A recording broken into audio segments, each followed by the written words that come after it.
ada apa pers ini dari akun Monikanya udah respon atau dari manajemennya, misalkan dia mau damai apa dia harus bayar 1 M juga. Jadi selama ini kan kita sudah melalui beberapa tahapan ya. Tahapannya itu tentu tahapan somasi ya. Sebelum somasi Mas Ari sudah mencoba untuk membuka komunikasi dengan manajemen Arnesmo ya, dan juga mungkin juga membuka komunikasi dengan penyelenggaranya yaitu Holy Wing ya. WG ya, PT-nya ada di sini. Tapi komunikasi yang dibangun oleh Mas Ari sebagai komposer lagu tersebut bilang saja itu kan tidak mendapatkan respon dan tanggapan. Maka kemudian ditingkatkan ke dalam bentuk somasi ya yang kami lakukan, bahkan itu juga dilanjutkan dengan somasi terbuka karena pada awalnya kita juga tidak tahu di mana alamat Arnesmo. Jadi mau nggak mau kita harus dengan somasi terbuka agar somasi itu bisa sampai kepada yang bersangkutan. Ini kan juga tidak mendapat respon ya.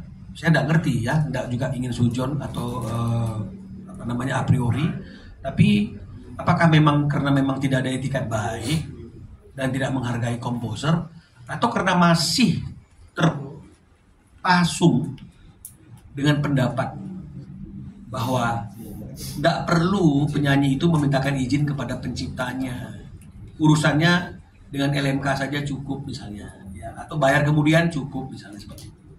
Jadi mereka mungkin menganggapnya ya nggak terlalu mengkhawatirkan, apalagi kemudian banyak pendapat-pendapat yang mayoritas seolah menganggap apa yang diperjuangkan oleh Mas Ari ini konyol, ya melawan arus, melawan opini dan pendapat yang ada selama ini, bahkan mungkin dicurigai macam-macam ya. Mungkin tadi kata Mas Ari saya baru tahu juga itu nggak ada beras lah, ya kalah judi online lah sehingga butuh uang ya.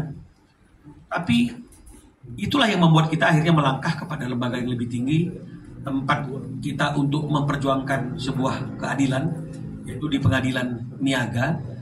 Dan ternyata saya harus menyatakan masih ada keadilan itu, memang masih ada. Tapi selama ini mungkin masih diragukan, terutama khusus tentang hak cipta oleh para komposer ini. Tapi hari ini para pencipta ini percaya dan kembali tumbuh keyakinannya masih ada keadilan. Ya. Dan putusan itu sudah menyatakan menghukum tergugat karena melakukan perbuatan yang melanggar hak cipta komposer membawakan lagunya tanpa izin. Dan sudah ada diktum dalam mengadilinya itu menghukum. Jadi ini hukuman ini, ya. Bukan lagi tawar menawar, bukan lagi negosiasi seperti somasi, tapi ini sudah ada kata-kata menghukum tergugat membayar kerugian. Jadi suka tidak suka ya harus dibayar 1,5 miliar itu. Bukan mediasi lagi, ini sudah putusan menghukum.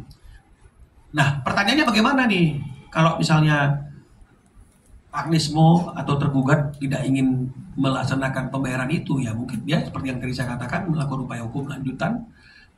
Ya, tapi kalau misalnya kemudian ini inkrah dan dia tidak mau membayarkan, tetap nggak mau membayarkan, mungkin kita akan unmanding, ya. Tapi paling tidak yang ingin saya sampaikan, ketika putusan ini sudah keluar dan pengadilan menyatakan menghukum seseorang untuk membayar denda, kalau denda itu nggak dibayarkan, sebenarnya yang sesungguhnya dilecehkan dan dihina di sini bukan lagi Ari Bias, tapi sebenarnya adalah pengadilan. Ya, karena tergugat tidak melaksanakan apa yang sudah diputuskan oleh pengadilan. Ya, jadi saya harap dengan adanya kepastian ini, selama ini kan mungkin Arnesmo juga dilema, ya perlu bayar apa tidak. Apalagi mungkin banyak juga orang yang meyakinkan tidak perlu dibayar itu ini segala macam seperti itu. Tapi dengan adanya putusan ini seharusnya tidak perlu ada dilema lagi, nggak perlu ada galau-galau lagi. Jadilah contoh menjadi penyanyi yang taat. Ketika ada putusan ditaati, dibayarkan, itu juga tidak akan membuat dia jadi rendah, dia jadi hina, enggak. Tapi justru itu akan membuat dia jadi lebih dihargai dan dihormati sebagai orang yang komitmen Dan kita menganggap bahwa selama ini kalaupun dia belum mau membayarkan karena memang dia masih ragu, takut pembayarannya itu salah karena ada pendapat-pendapat yang macam-macam berkembang. Tapi hari ini harusnya keraguan itu disingkirkan dan dia harus taat kepada putusan tersebut. Misalnya kalau sudah inkrah ya, dan membayarkannya secara sukarela kepada Mas Ari karena itu sudah merupakan keputusan pengadilan. Itu juga akan membuat dia jadi lebih dihormati dan dihargai, bukan direndahkan. Saya kira seperti itu. Saya kata ini Pak, dia nggak bayar juga, tapi syarat penjara atau apa? Pidana Ya ingat, ini kan masih ada proses pidananya yang masih berjalan. Ya, selama ini mungkin penyidik Barreskrim juga masih belum menemukan mungkin ya karena ini kan upaya hukum yang jarang sekali ya, langka sekali. Ya, jadi mungkin juga masih terjadi pro kontra pendapat yang macam-macam seperti yang tadi saya katakan ya, yang berkembang itu ya. Tapi dengan adanya putusan ini meskipun masih perlu diuji lagi jika memang mereka melakukan upaya hukum lanjutan, ini sudah merupakan satu titik terang bahwa memang telah terjadi pelanggaran hak cipta karena lagu Ari Bias dibawakan dalam konser oleh Agnes Mo tidak meminta izin, sementara live konser itu komersil, ada pembayaran yang dilakukan oleh penyelenggara kepada Agnes Mo. Jadi dengan kondisi yang seperti itu, sebenarnya harusnya tidak perlu ada keraguan-raguan lagi buat penyidik Barreskrim yang menyidik perkara ini untuk menaikkan status Agnes Mo yang sudah dilaporkan menjadi tersangka.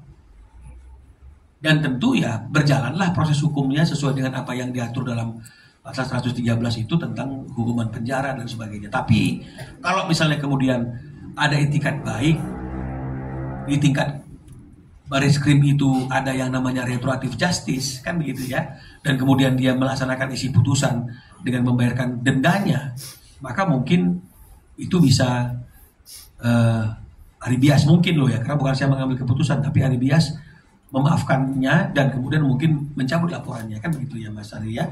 Tapi ini kita lihat dulu bagaimana fenomena perkembangan perkara ini dan sikap apa yang akan diambil oleh pihak Agnes Mo. Saya kira seperti itu.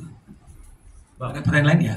Setelah putusan ini berarti udah ada komunikasi atau kooperatif nggak dari pihak Agnes Mo sendiri Bang? Oke, saya perlu sampaikan bahwa putusan ini dibacakan atau dikeluarkan pada tanggal 30 Januari itu secara e-court. Ya, karena pendaftaran kita juga itu e-court, jadi putusannya juga by e-court. Jadi kita baru akses di link e-court itu pada tanggal 30. Jadi kan tidak ada pertemuan antara kita dengan kuasa hukum Agnes Mo ya.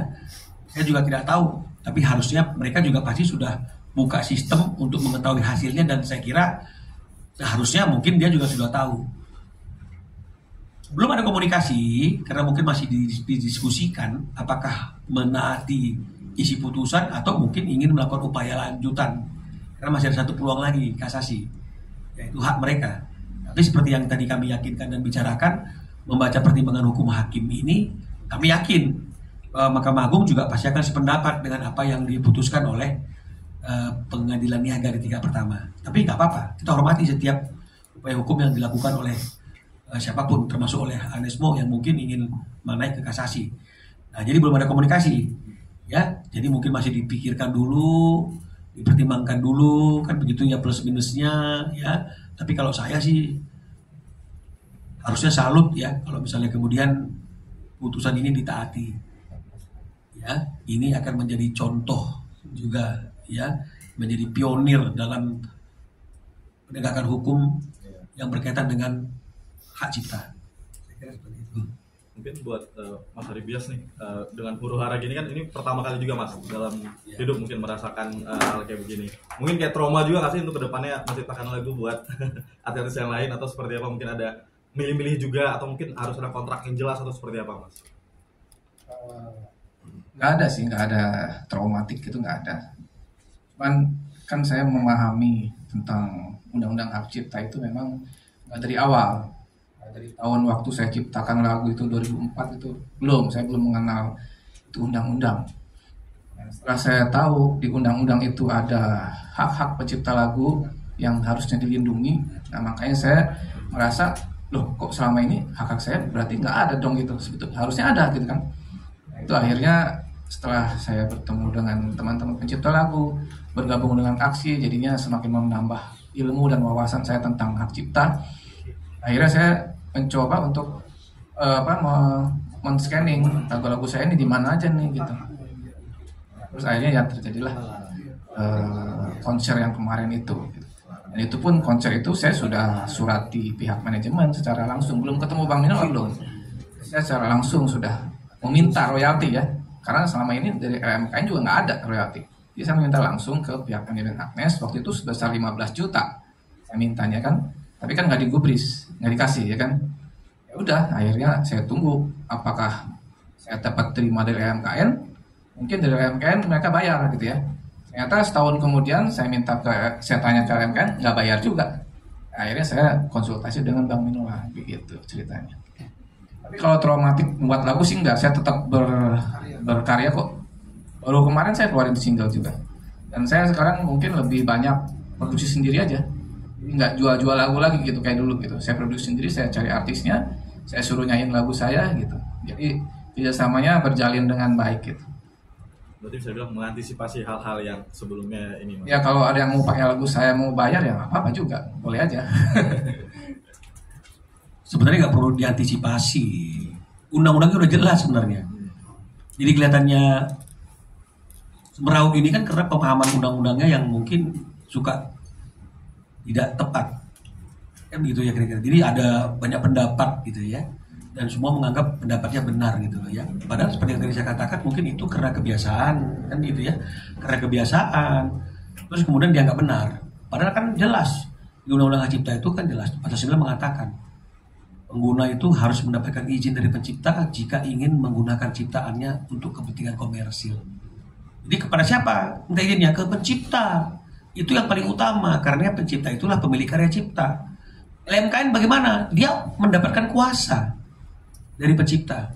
Jadi levelnya kan di bawah pencipta karena dia bukan pemilik karya cipta tersebut, tapi orang yang diberikan kuasa untuk mengelola. Ya. LMKN. Saya mau tanya juga nih, mumpung ada ketua aksi di sini dan para komposer ya teman-teman ya. Ini bagian yang paling penting nih. Sebenarnya komposer itu atau LMKN itu sebenarnya mendapatkan kuasa nggak sih daripada komposer?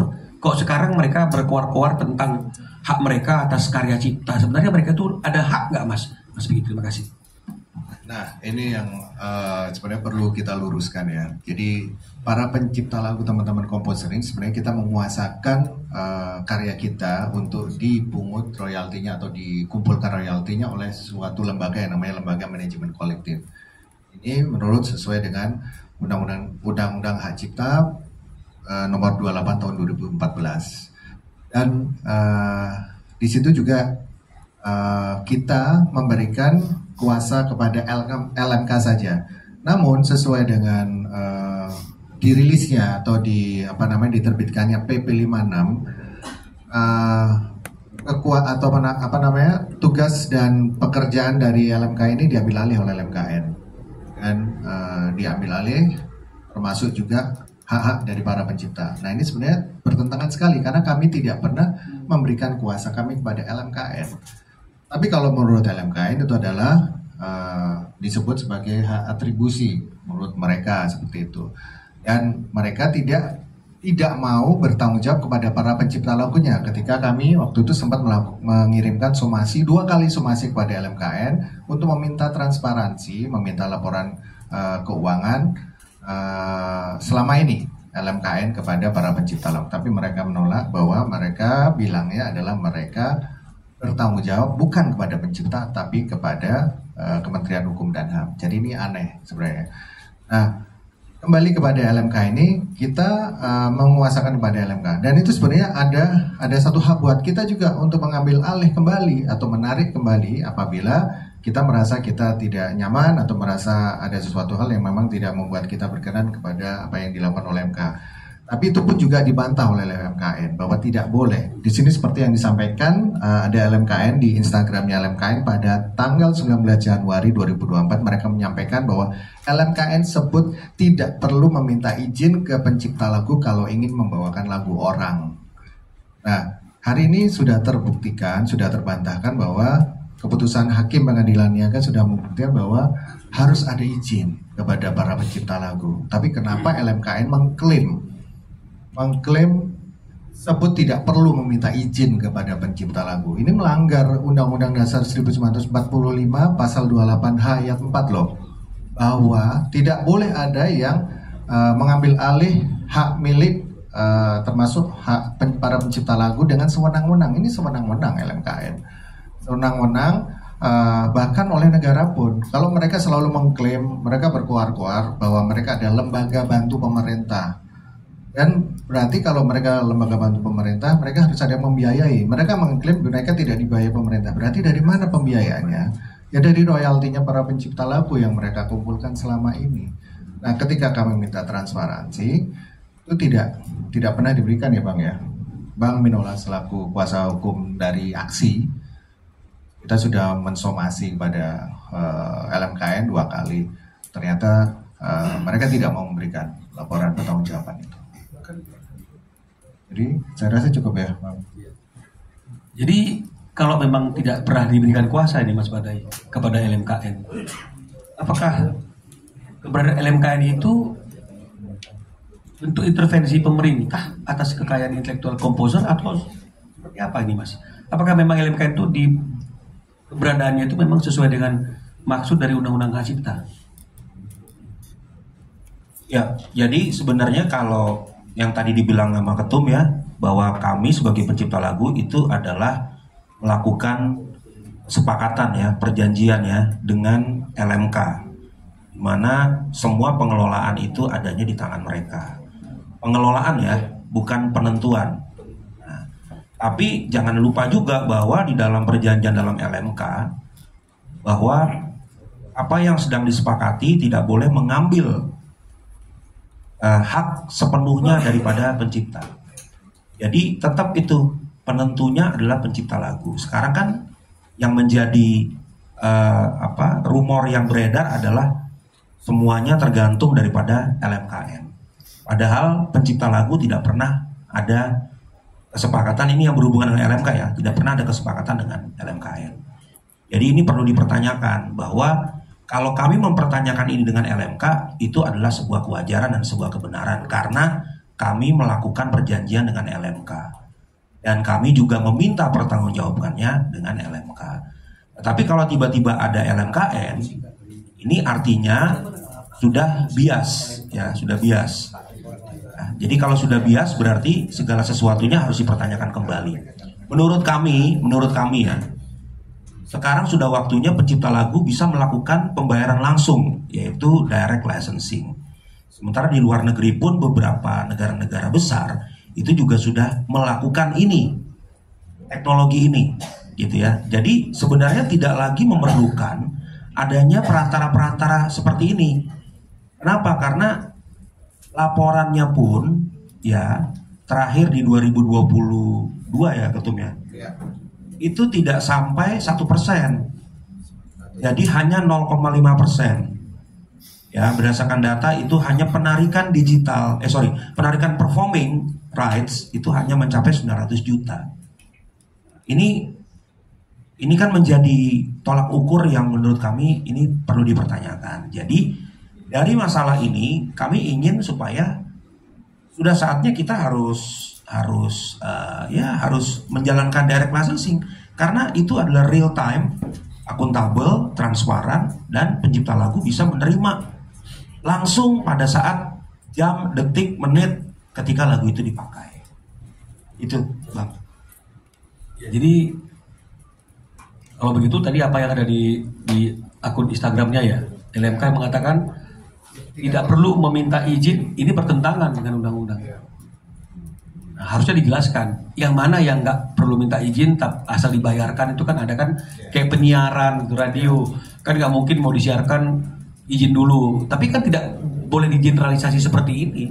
Ini penyesatan kalau menurut saya, karena untuk live konser itu kan tidak otomatis kan, kok ada jeda waktu direncanakan kan gitu ya. konser kan pasti begitu ya, direncanakan. Nggak kayak radio kan nggak direncanakan mau muter lagu apa, mendadak gitu ya. Ada proses minta izin, Ada keramaian. Jadi artinya cukup waktu untuk meminta izin. Jadi kalau kemudian dikatakan tidak perlu, ini kan penyesatan. Yang seperti inilah yang akhirnya melemahkan hak daripada komposer itu. Jadi akhirnya kita lupa yang punya hak itu sebenarnya adalah komposer, bukan pihak-pihak lain. Pihak-pihak lain itu sebagai alat bantu, ya, sebagai orang yang membantu pengelolaan, pemungutan, pendistribusian. Tapi sebenarnya mereka tuh bekerja itu harusnya demi kepentingan si pemilik kekayaan. Siapa itu? Itulah komposernya. Ya, ini yang akhirnya bisa kita buktikan dalam proses persidangan ini. Masih ada keadilan dan putusannya sesuai dengan Undang-Undang Hak Cipta, karena tidak minta izin kepada penciptanya, maka ya penyanyi tersebut dihukum untuk membayar denda kerugian. Saya kira seperti itu. Nah, dan satu lagi yang saya mau tanyakan kepada Posan, kuasanya kan komposer kepada LMK. Lalu bagaimana peralihan daripada LMK kepada LMKN? Karena kadang-kadang LMK juga lemparnya kepada LMKN. Apakah dalam kuasa itu, dalam perjanjian itu ada hak kepada LMK untuk mensubstitusikan atau hak untuk memberikan lagi kewenangan itu kepada orang lain? Seharusnya nggak ada, karena di kontrak itu nggak ada. Karena ini pernah terjadi juga di dalam urusan saya, ya. Saya ada kontrak dengan LMK. Lalu karena band saya sebelumnya selalu membawakan karya-karya saya terus dibawakan, tetapi saya tidak merasakan hak ekonominya secara langsung, artinya tidak, menurut mereka mereka nggak perlu harus lapor ke saya, yang penting mereka sudah bayar. Dan akhirnya saya datang ke LMK, Pak. Setelah saya datang ke LMK, ternyata juga nggak bayar juga, ya dia paling ada bayar 1-2, tapi belasan tahun ini dia tidak ada laporan juga gitu. Lalu saya bilang ke LMK dan saya surati dan saya datang ke LMK bahwa terkait band Kotak, ya, anggap di sini namanya saya sebut aja Kotak, tidak boleh lagi membawakan karya-karya saya, ya, baik itu karya bersama, tidak boleh lagi membawakan tanpa seizin saya langsung, gitu. Karena memang mereka bilang ya penting bayar gitu. Ternyata kenyataannya tidak bayar. Saya surati dan saya datangi, suratnya saya antar ke LMK langsung dan LMK menerimanya.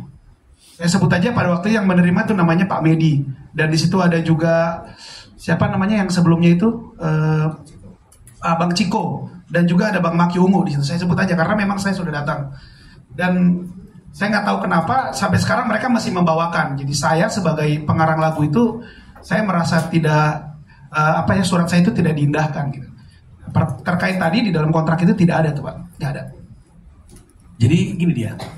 Pasal 9 itu mengatakan pengguna karya cipta itu harus meminta izin, ya harus mendapatkan izin terlebih dahulu dari penciptanya. Jadi pertanyaannya kan segampang aja. Kalau nggak diizinkan, boleh nggak dibawakan? Ya nggak boleh. Jadi kalau misalnya kemudian ada pernyataan yang menyatakan tidak perlu minta izin, loh ini ngaco jadinya. Sementara undang-undang aja mengatakan harus minta izin. Lalu kalau misalnya kemudian minta izin, boleh nggak pencipta atau komposer tidak mengizinkan? Boleh. Kemudian orang-orang mengatakan tidak boleh dilarang, tidak boleh tidak diizinkan. Loh, buat apa minta izin kalau memang tidak boleh tidak diberikan izin? Nah ini yang kadang-kadang pernyataan-pernyataan yang tidak konstitusional, tapi itu diyakini karena mungkin menguntungkan beberapa pihak yang merasa diuntungkan dari pernyataan-pernyataan itu. Karena kan harus mendapat izin. Kan artinya kan ada dua pilihan bagi komposer, mengizinkan atau tidak. Kalau nggak mengizinkan artinya kan dilarang. Tapi kemudian lembaga-lembaga itu menyatakan tidak boleh dilarang. Loh, artinya kan wajib diberi izin. Buat apa ada aturan yang mengatakan harus mendapatkan izin? Orang boleh kok. Dan nggak boleh nggak diizinkan.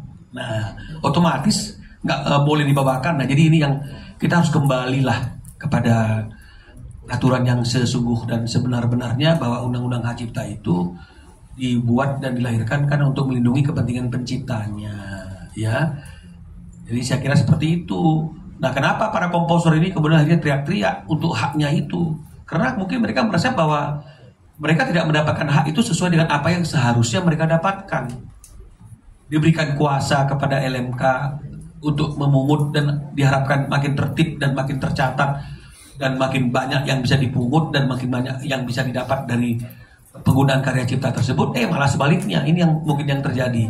Kita boleh tanya nih sama Mas Pio ini berapa sih dapat dengan karya cipta yang sedemikian banyak ya, yang digunakan juga dalam beberapa konser-konser atau pertunjukan-pertunjukan yang komersil, dapatnya berapa sih Mas setahun ya, per tahun ya?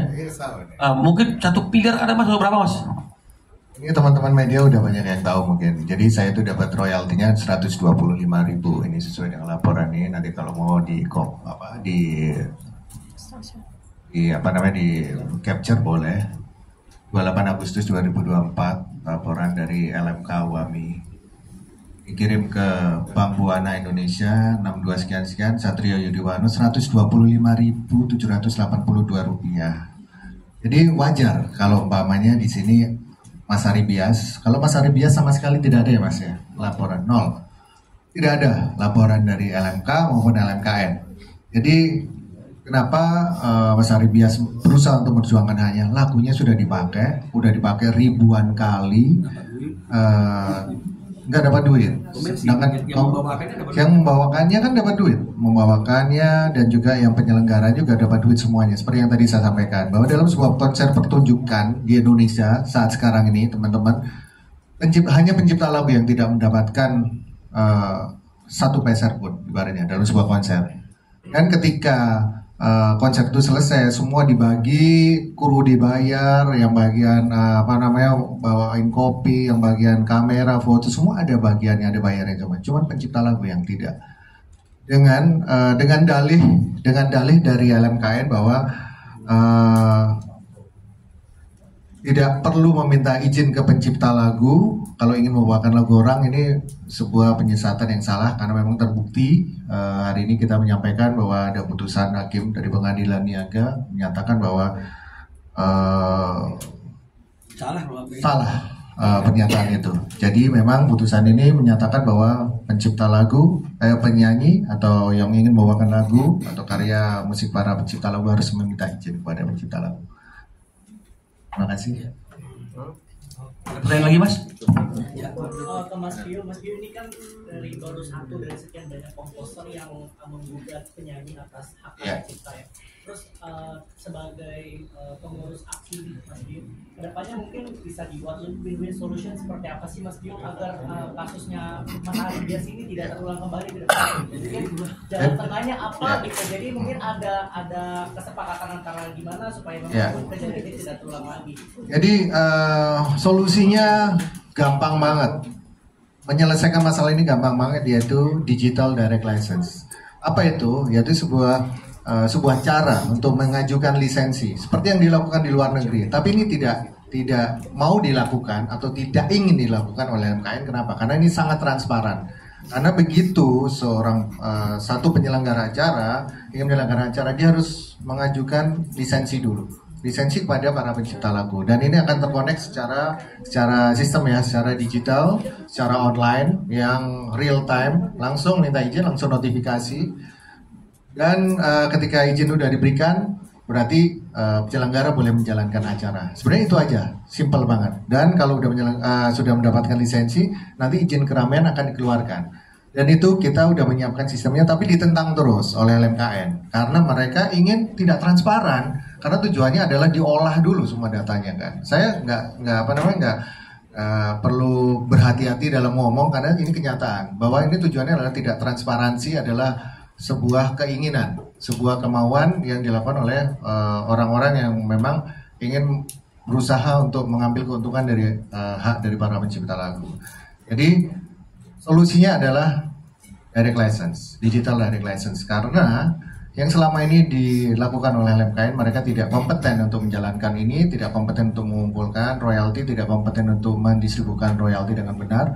Saya aja yang konsernya hampir setiap bulan ada 13-14 kali show, hasilnya 125.000. Dan Mas Ari Bias yang lagunya dibawakan sampai ribuan kali, Nexmo, terus habis itu Mas Badai, Osan, dan kawan-kawan yang lain, ada Bembinor, ada Mario Kacang yang lagunya juga semua lagi dalam proses juga untuk memperjuangkan ini, yang nanti akan mengikuti juga apa yang dilakukan oleh Haribias dan Bang Minola untuk ya Bang ya, untuk melakukan upaya hukum untuk menjadikan ini sebuah pembelajaran, sebuah siar atau sebuah announcement buat banyak pihak bahwa untuk meminta izin kepada pencipta lagu itu harus, untuk mendapatkan lisensi kepada para pencipta lagu itu harus. Mas Badai mungkin ada yang mau tambahin? Ada pertanyaan lagi Mas? Cukup ya?